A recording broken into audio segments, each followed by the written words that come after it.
કેવો ભગવાન અર્જુનને મસવેદ કરવાનો હતો ને જી તઈ કેટલું સમજાયું આવી રીતે ત્રાજવામાં પગ રાખજે અર્જુન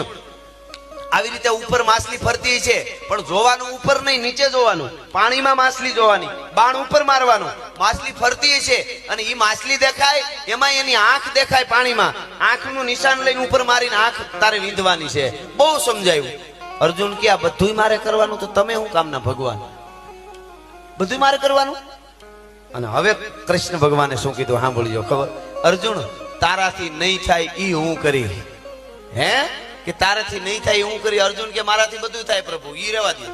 હું ગાંડી ધારી અર્જુન છું એમ કે હા કે સાંભળી લે પાણીને સ્થિર હું કરી દઈશ ઈ તારી તાકાત નથી કરી હેગા હા હા હા હા આપણા કુટુંબમાં પરિવારમાં આપણને એમ લાગે કે બધું અસ્થિર થઈ ગયું છે ને તેથી કૃષ્ણને કહેવાય કે હવે આ પાણીને સ્થિર તું કરી દે નિશાન આપણે લેવું પડે બાણ આપણે સાધવા પડે